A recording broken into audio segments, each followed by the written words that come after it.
Mindset is everything. If you've got a mindset of lack, it really makes it extremely difficult for you to be able to create anything quite substantial. Change is inevitable. You might be comfortable today, but your job, your position that you hold may become obsolete. When you look at the economy and you look at this piece of paper that we all carry around, that just piece of paper that we're giving value, there is no value to this. As soon as I get this, what can I put it into to give me income or revenue? But most generation wealth never pass the right habits to the next generation. The right behavior. They didn't teach the next generation what they need to do next. Hard times create strong men. Strong men create good times. Good times create weak men. And weak men create hard times. Disclaimer. Please do note, most of this information here does not take into account your personal circumstance. It's quite important to understand that whatever we say today here hasn't taken into account your personal situation. You don't have to rush from here and quickly go, let me go implement this in my personal situation. You got to speak to a professional, you got to speak to a financial planner, you got to speak to an accountant to see how does this apply to me. So very, very important that we all know that this is not taking into account your personal situation. That's what that disclaimer is here for. Today, the fact that you are here, that means I know something about you guys.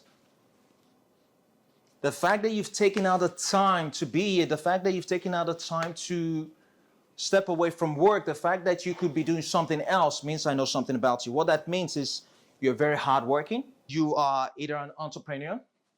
You're looking for ways on how you can improve yourself consistently. That's, I know for a matter of fact, about you guys. Now, do understand the economy is changing massively and rapidly. Consistently, it's changing.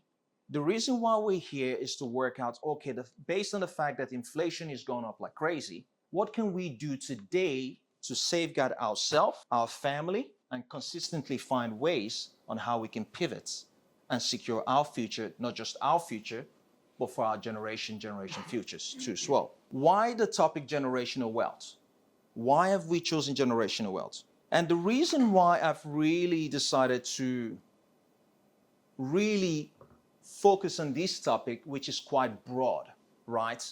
Is because many years ago, I asked myself the question, if I was a father, before I had my girls, if I was a father, would I want my daughter to marry me? When I become a grandparent, how would I be able to make sure my grandkids would want to spend time with me? If I am to depart from this earth, what sort of legacy can I leave behind? These are some of the type of questions I started asking myself many years ago, which led me to this part of generational wealth. It is very strategic. It is very structured. It is very designed in a way for me to start thinking way outside myself, and also how can I set up a platform for the ones to come after me. Now, what we're going to be learning today, guys, we are going to be talking about the components of generational wealth. We are going to be talking about the generational wealth cycles, how generational wealth is made, how generational wealth is lost, generational wealth killers, what are some of the things you can do that can kill generational wealth, what are the wealth creating habits, and last of all, the rules of investing. Now, in this workshop, there are 3 types of people in this particular workshop, either being online or being here in person. The ones that want to learn how to create wealth, the first ones. The ones that have little wealth and want to get more wealth, those are the second version of our people here. The ones that are wealthy and want to learn how to preserve those wealth. These are the 3 type of people that should be here. Now, please do note, once the fact that we've gone through the list of things that we potentially might be talking about today, not potentially, that we will be talking about today, some of this might be going through your mind right now. Where do I start with financial growth? Where do I start with wealth management? Where do I start with building legacy? Don't worry too much about it. We will try and go as deep as we possibly can each of those stuff one by one, right? I love the saying, any fool can make a fortune. It takes a man of brain to hold on to it. It's a quite famous quote made by Carnegie. Once you know how to build wealth, it's quite easy. But how to hold on to it in your lifetime and pass it on to the next generation, that's where it gets a little bit tricky.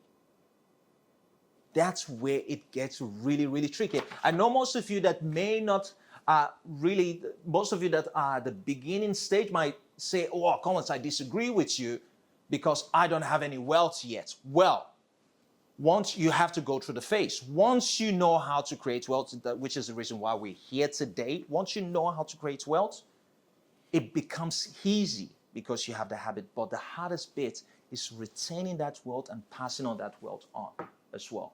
These are some of the components of generational wealth.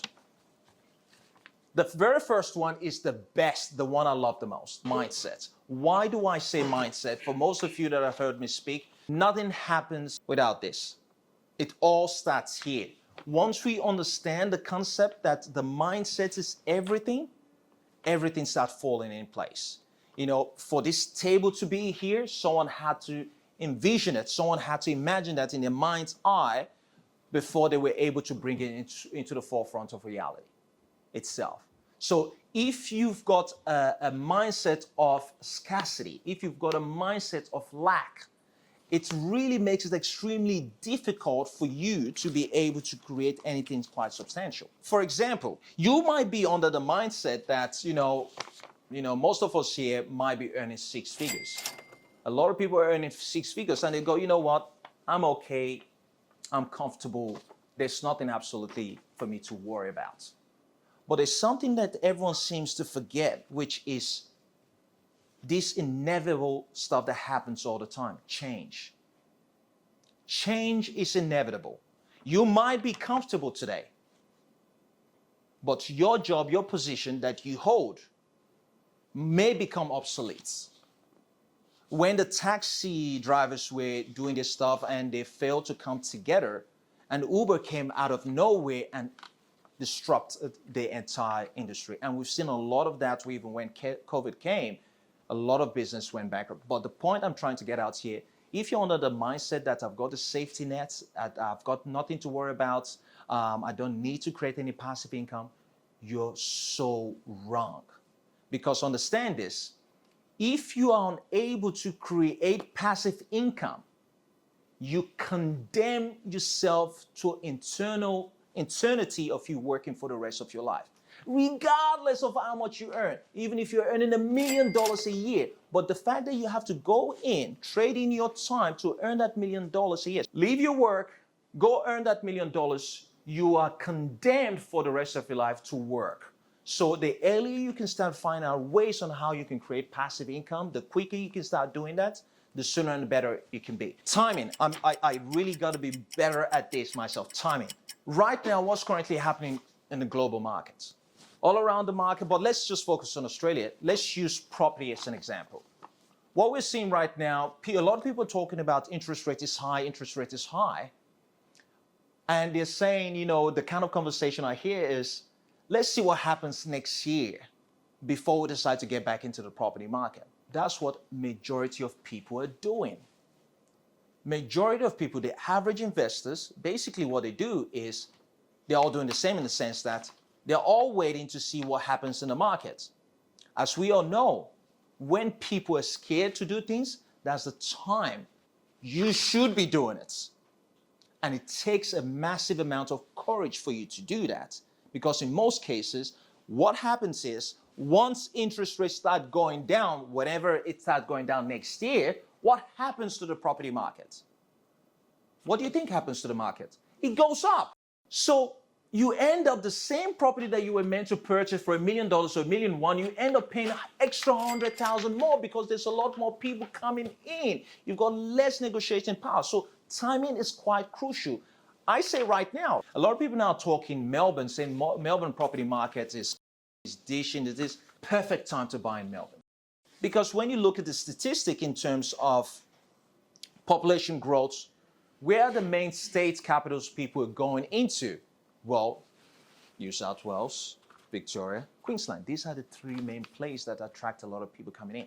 So when you start taking those stuff into consideration, you start understanding how timing works. Habits. I love habits. Understand this.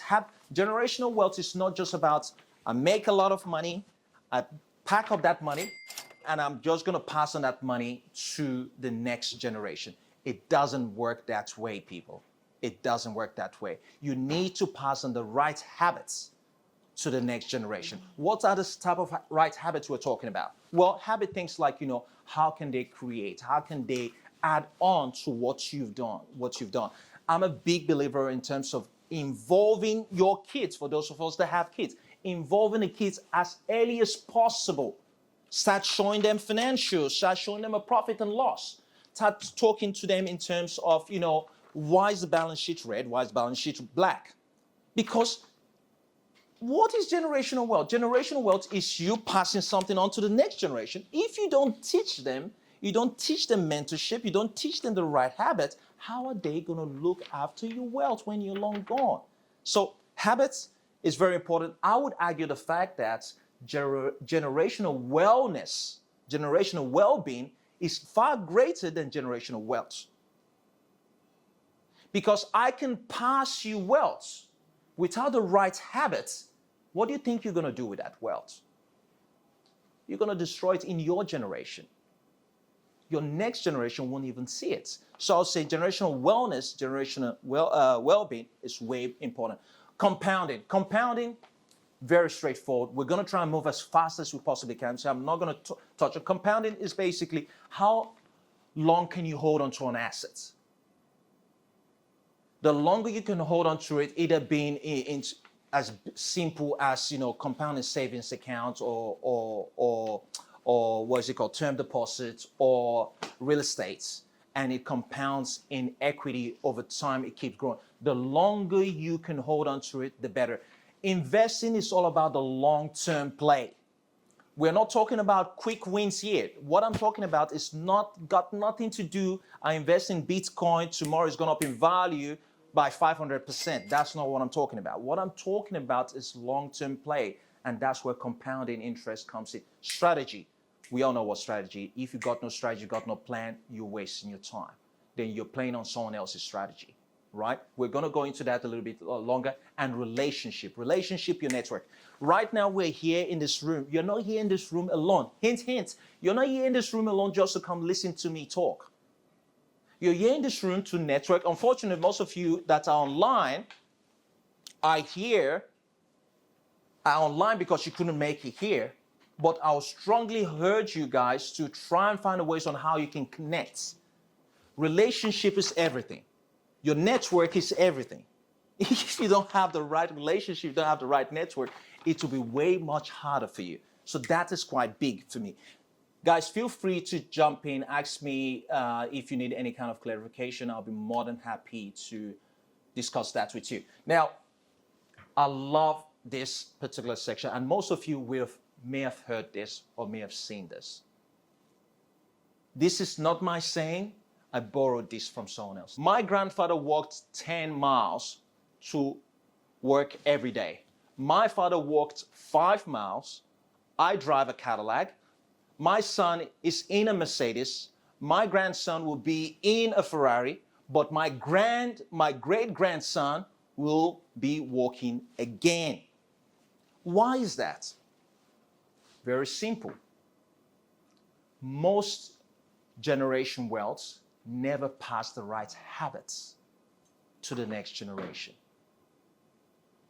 They didn't pass the right behavior. They didn't pass the right attribute. They didn't teach the next generation what they need to do next properly. So that's why they say hard times create strong men. Strong men create good times. Good times create weak men. And weak men create hard times. It's literally that simple. I can use my kids as an example. Listen, I'm not saying I'm a hard man. I think my father is harder than me. And I can see this in my own bloodline. I can literally see it. The things my parents can endure, I don't even know if I could endure it. The things I could endure, I don't think my son can endure it. So what this means is, guys, we need to raise warriors. It is war. I love what that other lady said. It is war. It's a constant challenge.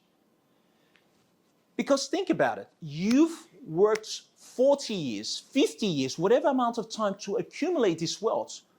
Would you feel happier to know your kids, your next generation are fully equipped to be able to carry on the family legacy, the family mantle to the next generation? Well, that's what I mean by you have to create warriors. You got to create kids, the next generation that are so strong mentally, spiritually, emotionally, physically.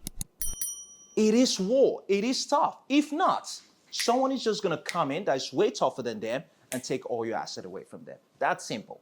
It's literally that simple.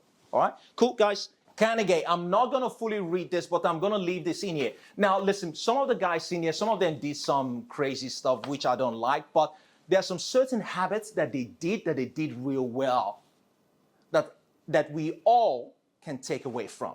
Like when you look at this guy's history, the stuff he's done in the past, I'll let you guys read it because I really don't want to go too much. We've got very, very limited amounts of time. The stuff he's done, there's a lot of things we can adapt in our life. There's a lot of things he did personally that, absolutely, feel free to take pictures and things like that. But the learning from his life is you basically having an idea, taking that idea out into the market at the earliest stage, or partnering with people with the right ideas could really take you a long way. Now, Carnegie grew up in a poor environment. So this whole idea that, I was brought up in a poor home, most times could work in your advantage. That shouldn't be an excuse for most of us. But again, as I said, there's a lot of things that Carnegie has done, which again, I'm really not gonna go into it. You guys can quickly read it, take pictures on it. And there's a lot of that we can apply moving forward, even setting up a trust, setting up some sort of structure moving forward so the next generation can carry that on. Now, when you look at the next person we're about to share here, I went too fast. He did some great things, Vanderbilt. He did some great things, but he screwed up towards the end. Now, how he screwed up was simple. He didn't pass on the right habits to the next generation. It's if I'm to summarize that very, very quickly, like he was quite good in immersing so much wealth, which we can learn so much from him in terms of what he's done. But again, at the same time, when you look really deep down into these guys, both guys that I've used, they did some nasty, crazy things, which obviously I'm not basically advocating on that. But we can learn on some of the stuff he didn't do well, that we can go, okay, he screwed up here. How can I apply that and make sure I don't mess up the way he's messed up too as well? I think it's also quite important for us to be able to know what could kill generational wealth. Everybody talks about generational wealth, but what could potentially kill generational wealth? All right, so if you're to read everybody knows Johnson & Johnson, right? The son of Johnson & Johnson basically was in school one day, and one of the school colleagues basically read out the parents' wealth. And this kid didn't know his parents had that kind of amount of wealth. Now, what does that mean? What does that mean? Listen, again, I know I would sound like a broken record, but I truly do believe our kids are the future. It's quite important that we start nurturing, start teaching our kids about what we have. I'm not saying give them the wealth, but you start teaching them what do you have, what happens. If something is to happen to mom and dad today, do your kids know where to go? Do the kids even know the family's power of attorney? Do the kids know the family lawyers? Do the kids know the family accountants? Do the kids know the family financial planner? All these little basic things, people don't know. Collins Mayaki is a global mentor and owner of multiple successful businesses. Collins Mayaki is a visionary speaker dedicated to personal growth and coaching sales teams to enhance company profitability. and family man to the core.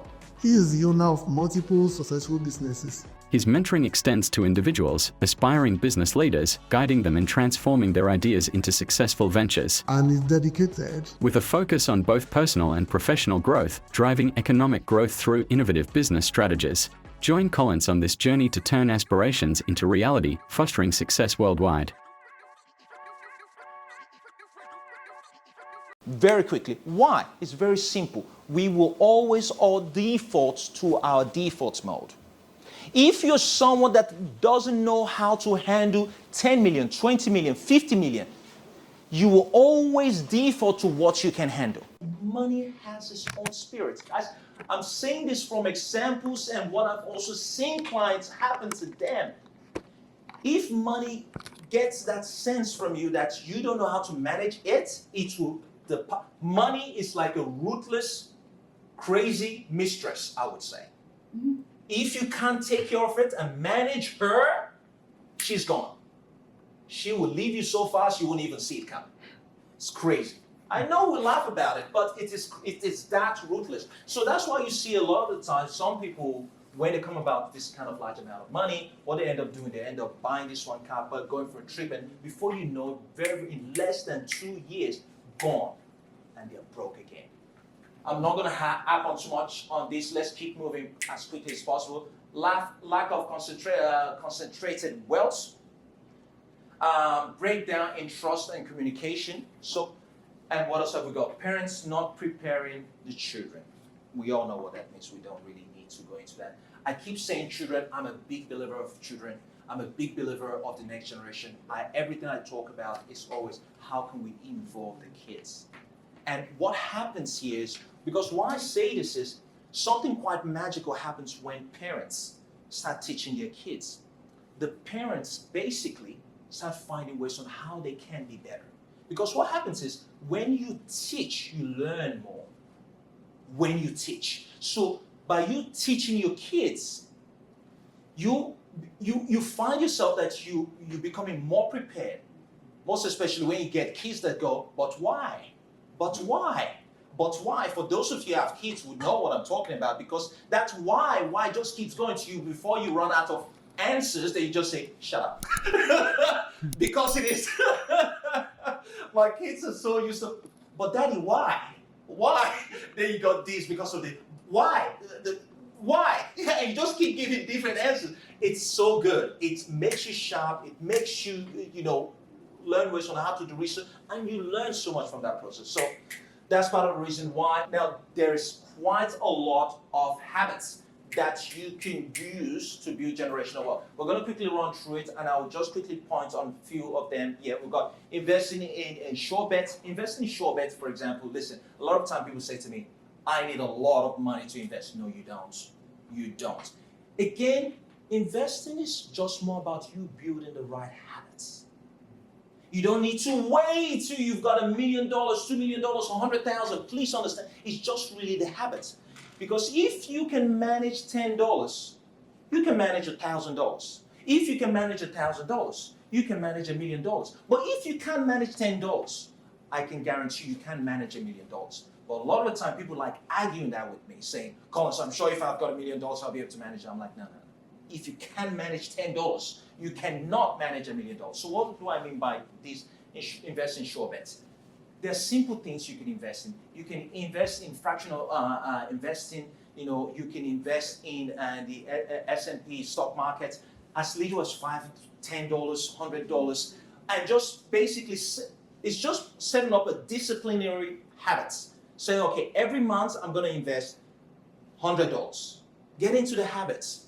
I'm investing under it. I don't even see it automatically goes out. So for those of you that are PAYG employed, the same way the government takes out money from your salary without you even seeing, you got to be that disciplined and do things that way too as well. And say, okay, I'm going to invest this. And as your income goes up, you basically increase that amount. I've spent too much time on this particular segment, so let's move on. Investing in appreciating assets. We all know what that means. I'm not going to jump into structuring it generational. Structuring it generational. There's a reason why it's written that way. we all got to move beyond this idea of I'm structuring it based on now. Whenever you're thinking about your structure, you got to be thinking about the next generation. You got to start thinking the bigger picture. You got to start thinking 50 years from now, 100 years from now. And when you have that particular type of mindset, the way you look at things, the way you structure things changes. Absolutely changes. So again, it comes down to your mindset. Being a pioneer or trendsetter. Well, not everyone can come up with a great idea. But what this basically means is, even if you can't come up with a great idea, you can partner or connect yourself with people that are trendsetters. So for example, you've got Elon Musk, doing the SpaceX. I'll be more than happy to partner and give him some of my money because I can bet on him in the sense that this guy knows what he's doing. So this is the type of approach you could take on a smaller micro level too as well. If you don't have the ideas, you can partner with someone else and basically invest in them too as well. Changing the business with the changing times, we all know what that is, recognizing and capitalizing on opportunities. This is it sounds simple, but it's so very extremely hard. Because how can you capitalize on opportunity if you don't know there's opportunity? Well, it starts off with basically you educating yourself. For most of us that came here today, most of you would have walked past so many opportunities, but you don't even know you walked past an opportunity. How would you know that? Well, putting yourself in the right room, having this type of conversation, coming to network events, and networking other people, partnership, you will start seeing so many opportunities. Teaching the family early, God, I keep putting that. There's a reason why. Teaching the family early. Staying away from spotlights. What that means is, listen, unfortunately, I say staying away from spotlights in the sense that when you get to a certain level, the only reason why I am on social media, for those of you that have taken out the time to go to my social media page, either being Facebook, either being whatever, taking out the time to do, you would look at it, you would notice that it's specifically based on work. When you start immersing so much wealth, you do not want to be on a spotlight. Strategically, you do not want to be on a spotlight. Well, when you think about your Elon Musk and your Jeff Bezos, those guys, they can't avoid it. It's just the world we're living in now. They can't avoid not to be in the spotlight. They have no choice. Paparazzi will follow them. But they're not purposely going out. So there's a reason behind this. Because when you start showing off your stuff in the spotlight, you're just inviting unnecessary evil. That's what I meant by that. If I didn't need to be on social media, I will not be. This is, to be honest, I'll say this is just based on personal opinion. That's my personal opinion. But you could be running a business that requires you to be on social media. For by all means, absolutely, go for it. But your things that you're doing personally, I don't think it's a good idea. All right, cool. Leadership in the family based on merit. Basically, that explains itself. I'm just quickly going to run through this. Maintaining strong family connection. Again, I keep going back to family. Your wealth is based on the level of the understanding of your family. I can't stress that as much as I can't stress that enough.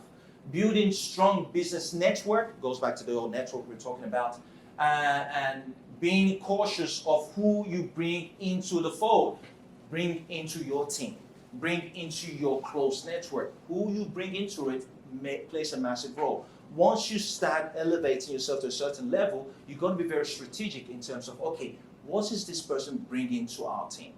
You've got to be very strategic, because if the wrong person you bring into your fold can either destroy the fold. That's why they also say that, if you consistently hanging around people that are heading nowhere, and these are 5 people, you most likely may end up being the 6th one too as well. So be very, very careful on that.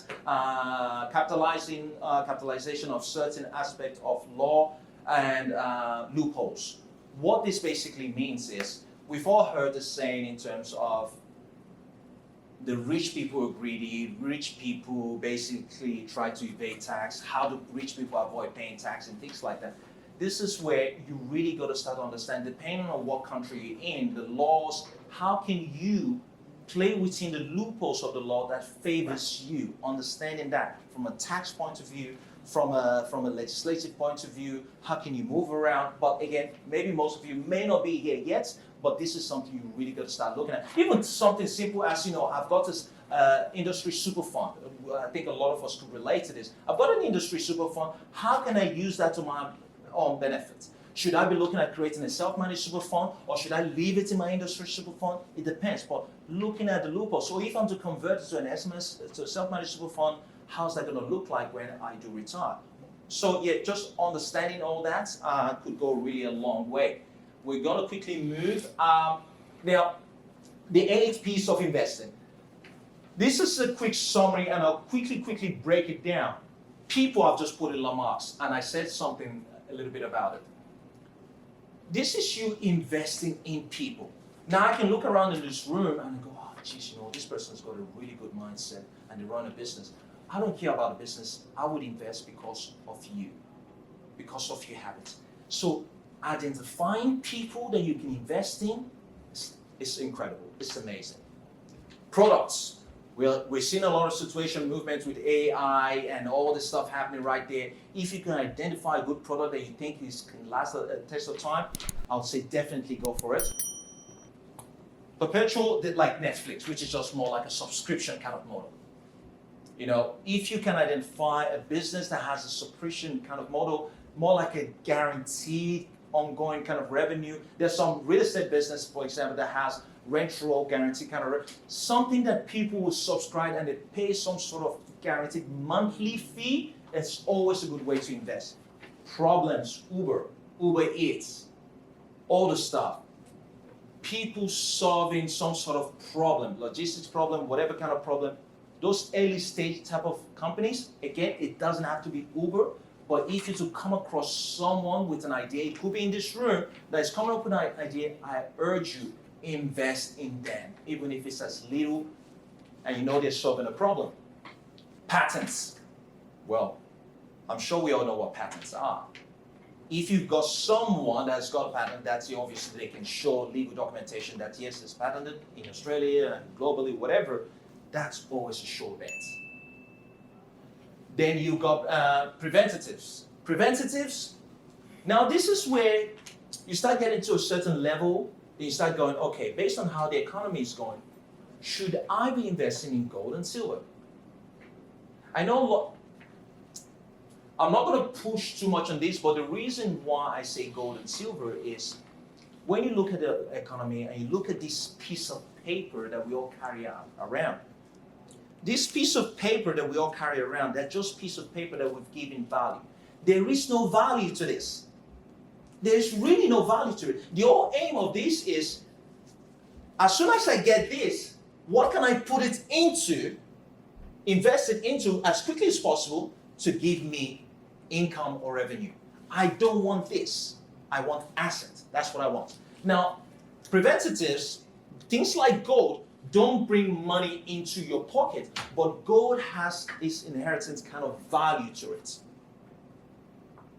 It's mostly designed for people that already have some sort of surplus kind of cash, and they have that loose cash to be able to diversify their asset base. Gold is not going to generate income for you, but it will retain its value and you can tap into it when you need be, when the dollar and everything goes crumbling down. I don't know what's in the future, but if you have the capacity, I'll say start small. There's a lot of online places where you can buy gold and silver, and you can digitally hold that. You don't actually have to hold the physical gold. You can hold it online. Or if you've got the safe, you've got the capacity, I love the physical gold. You can definitely do that.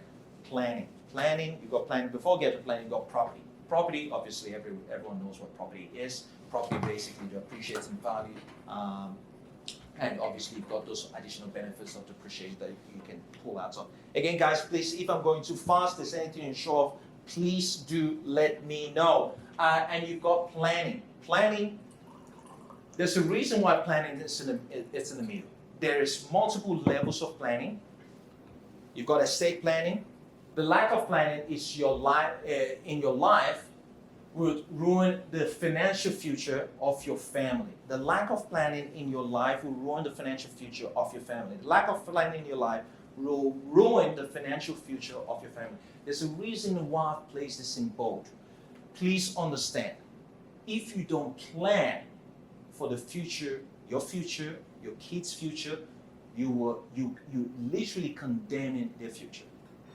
You will ruin it. We all need to have a plan. There's a reason why financial planners will say, go get a will. There's a reason why there's estate planning. There's a reason for all this, but for some reason, these little things that will cost you a couple of hundred or maybe a couple of thousand to easily set up, for some reason, I don't know why, a lot of people find it extremely tedious to just take out the time and set it up and keep making amendments as they go along, and they wonder why, when something happens to them, why is the family all over the place, right?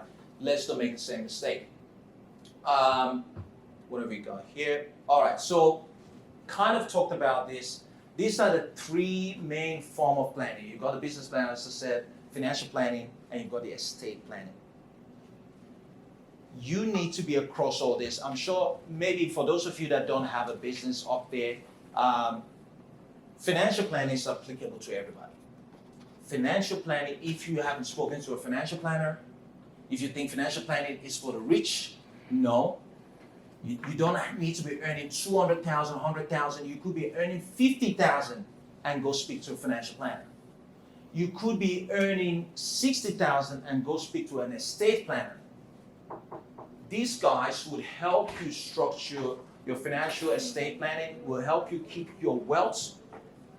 More importantly, your business planning is what will help you create wealth. Your business planning is what helps you create wealth. Planning. You need to have a plan. Because if you don't have a plan, well, you're living off someone else's plan. Has everyone got this? Can I move along? Awesome. Now, before we go to the next phase, what are the main form of investments that we've got out there? Business, yes, business. I was waiting for someone to say that. Business.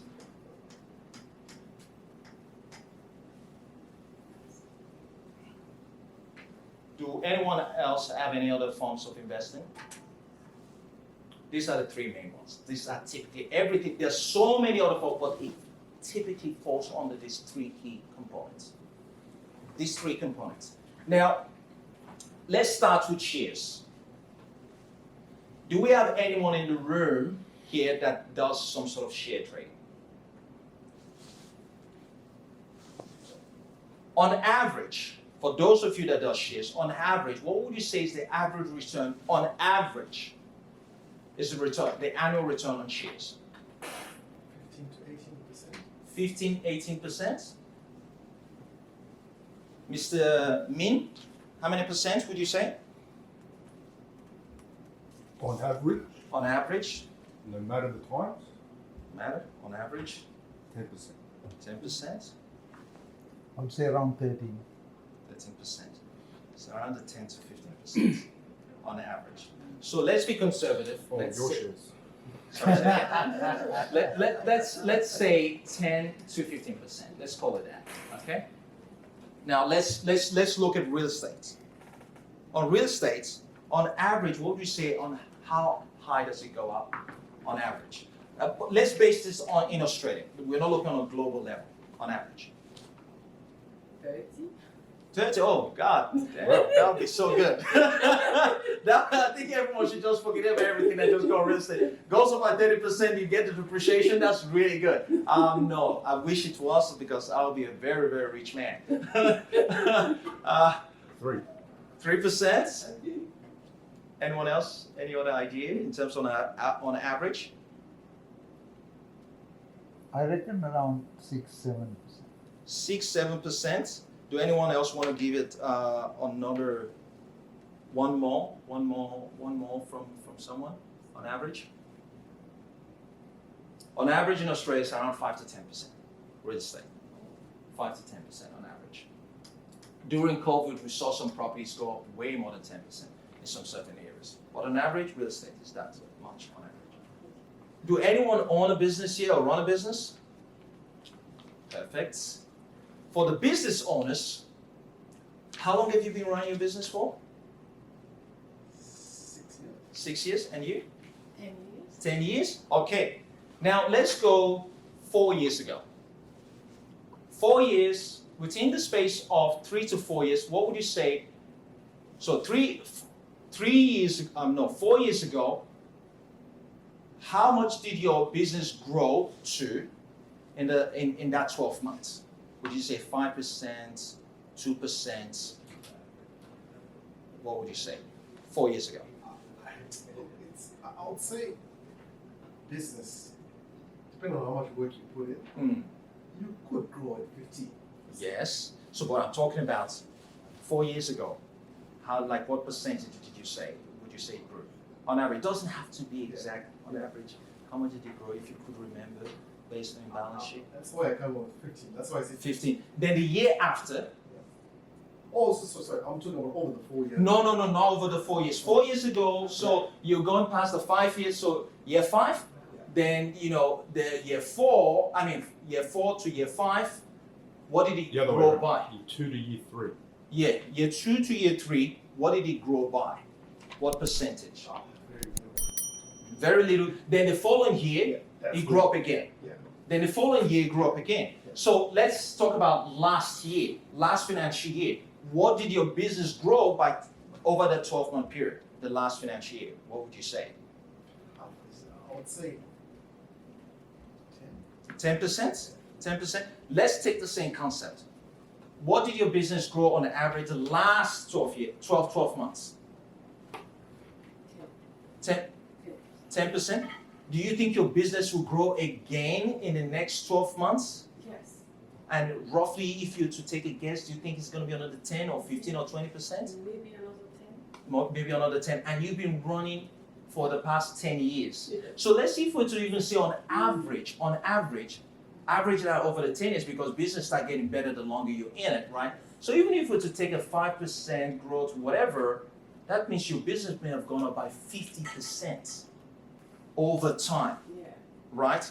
And the longer you keep going, it just keeps going because you keep getting better in your clientele, and it just, in the last 5 years combined, your business may have gone up by on each year by 5-10%. Then after 6-7 years, all of a sudden, all those growths you had in the last 10 years, you could get it in 1 year based on your clientele, your level of exposure, and things like that. So what that tells me is, in the world of business, there's a higher rate of return compared to any of all this. Would we all agree? So if we're to go based on the room alone, if we're to say business is going by 20% on average, let's just say on average, would we all agree on that? Yeah.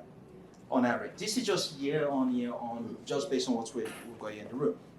Now let's talk about this. How can we make money in real estate? How many ways can we make money in real estate? How many ways can we make money in real estate? What do you mean ways? Like How many ways? return comes back? You've got these assets. How can you make money in real estate? Renting. Rents, yes, Yeah. rents, Value appreciation. and appreciation. But how do you get that money? You sell the property, then you get through rent times equity. Equity, sell, whatever, right? Shares. So we would all agree there's 2 ways you can make money in real estate, right? Is there any other way you can make money in real estate? If not through rents and appreciating value, and you sell it and you make that money? Yeah, growth, whatever, right? So what about shares? How many ways can you make money in shares? Selling. At Sell one it, time. yeah, sell it. Keep it. Dividends, yes. Any other way? You got dividends? Guys online, you can participate as well. Sell. Any other ways? If you're really risk taking, maybe options or something. If Well, you're- options not really making money. Well, it's still dividends. It's going to pay you the dividends based on the option, whatever. There's only 2 ways.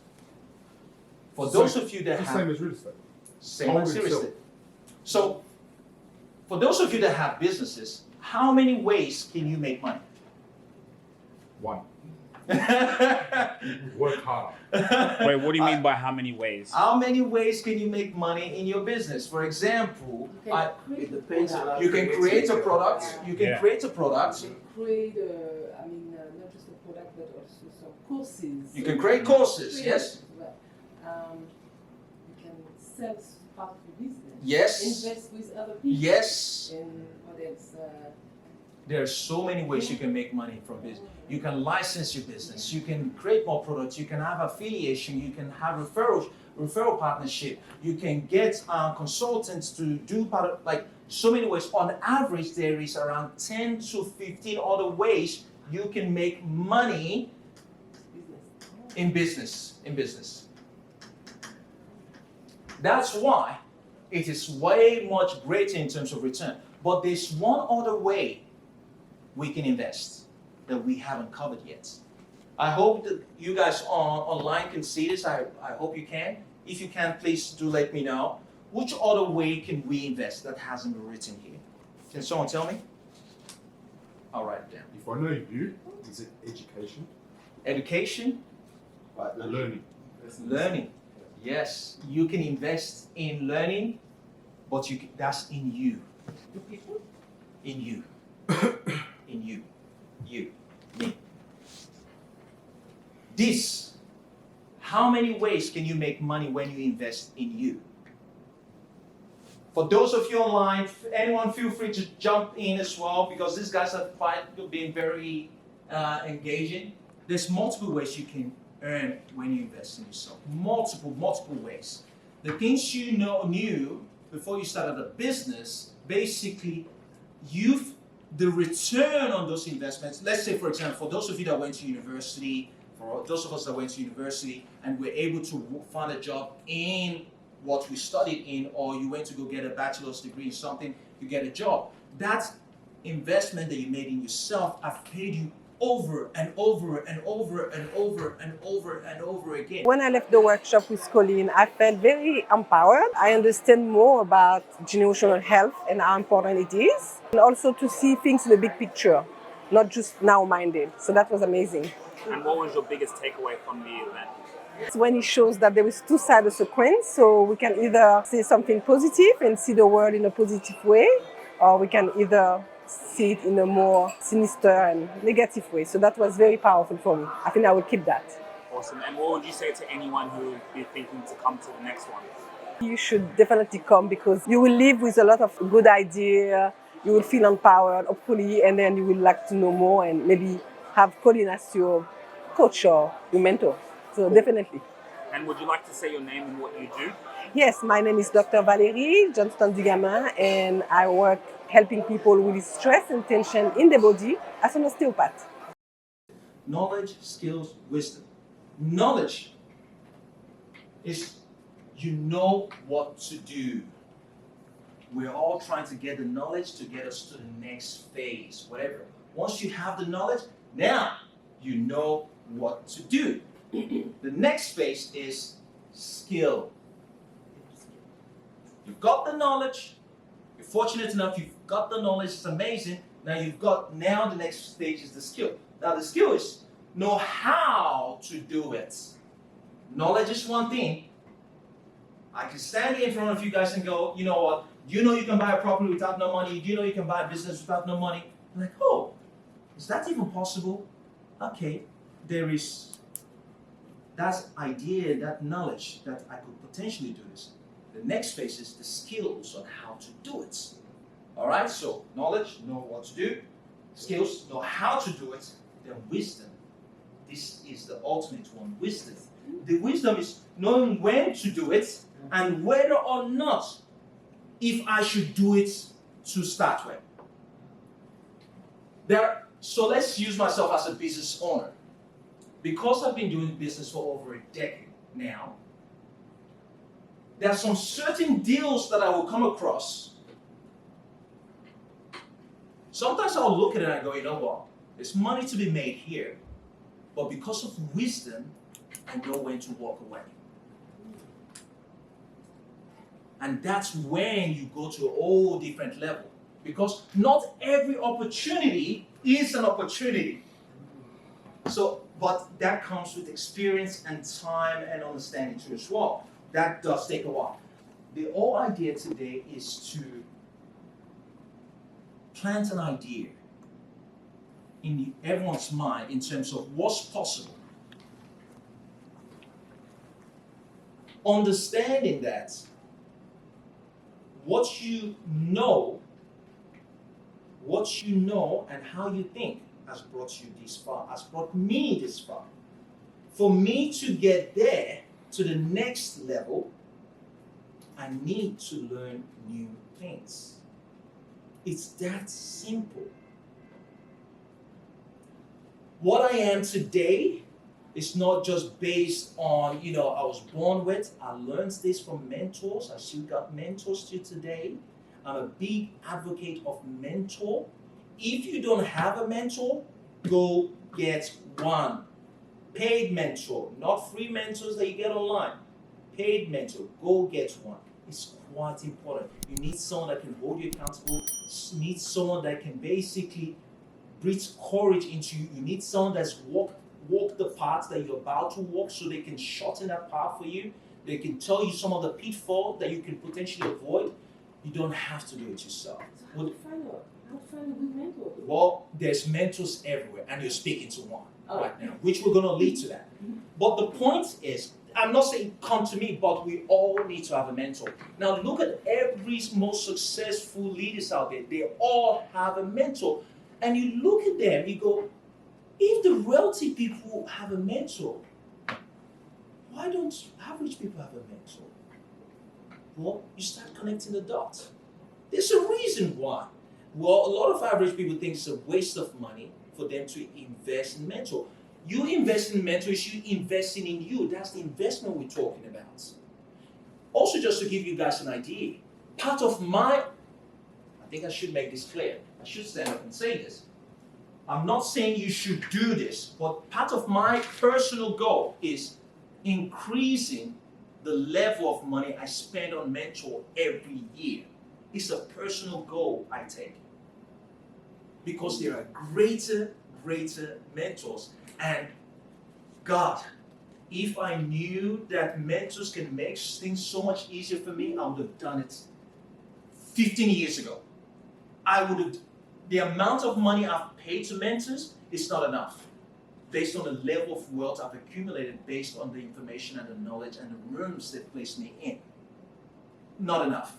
Now, if I stand here before you guys and say to you guys that everything you think you know is a lie, the fact that you think you need money to start a business is a lie. The fact that you think you need money to buy a property is a lie. The fact that you think you need any kind of capital raise is a lie. You can buy a business today without no money. You can buy a property today without no money. Has anyone done that in this room? And if you haven't done that, the question is why? I can answer the question. Because you don't know how. That's the simple answer. Understand this. There is something I wrote here which is quite interesting. It says here the law of polarity. Sure, we all know the law of polarity, right? States, for every action, there is an equal reaction. For the law of polarity, for every action, there's an equal reaction. What does that mean? Where there is positive, there is negative. Where there is negative, there is positive. That's why you've got the yin and yang, right? The question is, what side of the coin are you looking at? This same country, this same world we all live in, there are literally people saying, life is so easy and things are so cheap. Understand, you can't have abundance and have lack simultaneously. You can only focus on one at a time. And unfortunately, we mostly focus on lack. That will fail to see the abundance around us. That's the way the devil got Adam and Eve in the first place. That's literally, it's that simple. Literally that simple. And if you can understand this concept, you've won. If you can understand this very simple concept, thank you, you've won. understand there's always two sides. It just comes down to where are you focusing on? What side are you focusing on? Because you know, what I said, wherever your focus is, attention follows. Wherever focus is, your attention follows. If you focus on lack, you will only see lack. You cannot see abundance. That's why when God created the heaven and the earth and dominion, He gave man and woman dominion over the earth. He says you've got dominion over everything, the fruits, the animals, the plants, and everything, except this one fruit. And that was the devil's catching point. The devil was able to make them move focus away from the abundance to the one lack. And when they focused on that lack, they failed to see the abundance around them. And it's the same concept, strategy the devil is to take into today. I'm not trying to be religious here. Call it devil, whatever. Our mind, whatever. That's the way. Your mind, try and be happy and sad simultaneously. Do it. You cannot do it. You can either be happy before you go sad. You cannot be happy and sad simultaneously. I mean, like, same minute. It's not possible. So if you're focusing on sadness, well, that's the vibration you're letting out. You focus on happiness, that's the vibration you're letting out. Shift your focus, shift your attention, watch things start happening. We all have a choice today. We're going to leave this room. We can either start changing the way we think, or we default to our default. I wonder why the next 10 years is the same like the last 10 years. That's your choice. But I'm here to tell you today, guys, there's a better way, easier way. You just gotta allow yourself, trust the process, believe in yourself, and even when it doesn't make sense, because everything you think you know will go, this doesn't make sense. Perfect. Doesn't make sense? Fine. That's the reason why you're not doing it, right? So, any questions, do let me know. I'll leave you guys with this, the final saying, while we wrap things up. True wealth goes beyond material asset. It lies in the values, the lessons, and the principles you pass on to your loved ones and the future generation. Your impact is measured by the brighter future you help create, and the gifts you've been given are meant to be shared, not kept. The gifts you've been given are meant to be shared, not kept. That's part of the reason why I am doing this. And we all have our own gifts. There's quite amazing, talented people here. Whatever gift you've got is not for you, it's to be shared with the world. That's simple.